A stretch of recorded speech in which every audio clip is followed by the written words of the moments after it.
চাষি চাষিই রয়েছে, ওদিক বাজেট বিল্ডিং হয়ে গেছে। ন্যায্য দাম হলে পারে তোমরা যত সময় এখানে আইছো না, আমি বাড়িতে সোফা নিয়ে এসে তোমার বসতে দিতে না। এটা বাস্তব, আমি মনের থেকে করছি। এক কাঠা জমিতে 3টে খালি লিবারই লাগে, তার দাম 3-5-1500 টাকা। এই বছরে পেঁয়াজে যে 5 বিঘা লাগাইছে, ওর কিছু না হলে 20 শতক জমি বেচতে হবে। আমি যে কথাগুলো করছি, সুখীর কথা করছি। চাষি বাদে লস দেওয়ার মতো সরকার যত গল্পই করুক, যে এর পার ভর্তুকি ওর পার ভর্তুকি, সেটা আর এক জায়গায় চাইনিয়ে দিচ্ছে। আর চাষি উৎপাদনের ফলে লস দিচ্ছে, ভর্তুকির নাম করে সেটাও চুরি হয়ে যাচ্ছে। এইবার দেখা হলো যে চাষির পার 200 কোটি টাকা ভর্তুকি দিছি, চাষি পর্যন্ত আস্তে আস্তে 8-10টা ভাগ হয়ে চাষি জানার আগে ওই টাকায় দেখা যাচ্ছে ফ্ল্যাট তৈরি হয়ে গেছে। তারপরে চাষি তো ঠিক পাচ্ছে যে এই চাষির পরিবার ভর্তুকি হয়েছে, চেষ্টা করতে যাই দেখা যায় দিব্যি ফ্ল্যাট। ওর পর আমি কি আম্মা খাইমসও কিনে আসা যায় সম্ভব? চাষি চাষিই রয়েছে, ওদিক বাজেট বিল্ডিং হয়ে গেছে। আল্লাহ যথেষ্ট রহমত আমার করেছে, আল্লাহ রহমত করেছে যথেষ্ট। কিন্তু ডক্টর ইউনূস আসিয়ে যে কোন রহমত পয়লা মনে করলাম যে বিটাটা বোধহয় ভালোই, তো ফেসিবার থাকতো পেঁয়াজের এইরকম দুর্দশা ঘটেছিল না।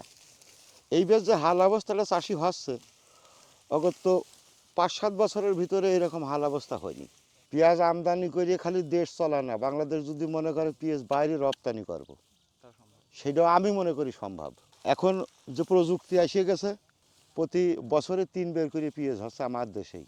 তো 3 বের যদি পেঁয়াজ হয়, তো আমার এই 2 বিঘে জমিতে 60 শতক জমি, আল্লাহ ভালো করলে পেঁয়াজ হবে 200 মন।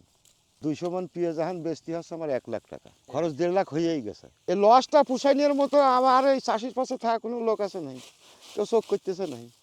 সে কথা বললাম না যে বাজারে দাম একটু ফোটা বাড়িয়ে গেলে টিওনও চলে আসে লাঠি ঠেঙা নিয়ে, পুলিশ নিয়ে। কিন্তু টিওনও এখন একদিনও খেয়াল করতেছে না যে চাষিও যে মরিয়ে যাচ্ছে, অনেকে বিষ খাওয়ার চিন্তা ভাবনা করতেছে। সত্যি কথা বলতে অনেকে দিনাদায়িক হইতে পেঁয়াজ লাগাইছে, প্রত্যেকেই তো নগদ টাকা দিয়ে লাগায়নি। সারের ঘরে দিনা লিজ নেছে, জমির ঘরে সমিতির কিস্তিওয়ালারা রয়েছে। সরকার যদি নিয়ন্ত্রণ করে তাই তো সম্ভব। এই সরকার চাষির পক্ষে নেই, এখন কিছুই করছে না। এই মাল 6-9 করে কিনে নিবি ব্যবসায়িক, কিনে নিয়ে মাল সব আটকা দিবি। চাষি এদিক মরিয়ে যাবি, জমি 5 কাঠা বেচবি, বেশি এই যে কিস্তি তো আমার দিতেই হবে নি। যে কোনো কায়দায় দেখা যাচ্ছে আবার এমনও হতে পারে আর এক সমিতিতে তুলে এই সমিতির কিস্তি দেবো।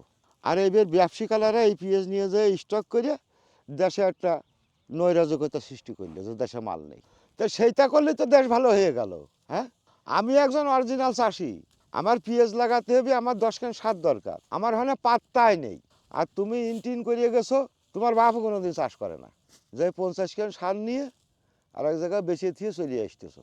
তোমার সারের অভাব নেই, কারণ তোমার দরকার না, এই জন্যই তোমার সারের অভাব নেই। আর যার দরকার সে পাচ্ছে না। চাষি তো প্রত্যেকের কাছে জিম্মি, কায়দায় জিম্মি হয়ে যাতে আসছে। ব্যবসার এই ব্যবসায় লস হচ্ছে, সে আর এক লাইনে চলে গেল। কিন্তু এই জমি তো উল্টো পাল্টা করার মতো কোনো লাইন নেই। যে জমির এই পিঠি ফসল ভালো হচ্ছে না, উল্টো নিলাম, এ যাই হবে ওই 1 পিঠেই করতে হবে, এর 2 পিঠ নেই। আর ব্যবসায়িক 4 পিঠ আছে। পেঁয়াজের দাম কালকেই 50 টাকা কেজি হয়ে যাক, দেখা যাচ্ছে টিওনো এক গাড়ি পুলিশ নিয়ে হাটের মধ্যে ঢুকে গেল। কারণ ওই কিনে খাচ্ছে ওই যে চাকরি করা আলারা, ওদের একটু বেশি টাকা দিয়ে কিনতে হচ্ছে, ওই চাকরি করা আলা সেভ করতে হবে। তাহলে ওই চাকরি করা আলা সেভ করার জন্য টিওনো চলে আসতেছে, ম্যাজিস্ট্রেট আসতেছে, ডিসি আসতেছে। কিন্তু চাষি এখন মরিয়ে যাচ্ছে, এর বাঁচানোর জন্যই কেউ আসতেছে না। সেই পেঁয়াজ বেশি চার দোকানে গেলি দেখা যাচ্ছে যে লোক ভ্যান চালায় ওর দেখে চা দিচ্ছে, আর আমার দেখলি অন্য দিকে আমার খেয়াল করতেছে। 2-3 খোলা পরে দোকানদারের কাছে, ভাই চা। ওরে ভাই, তোমার তো খেয়ালই করিনি, কখন আইসো। কিন্তু ও সব জানে, আমার দেখেছেও সব জানে।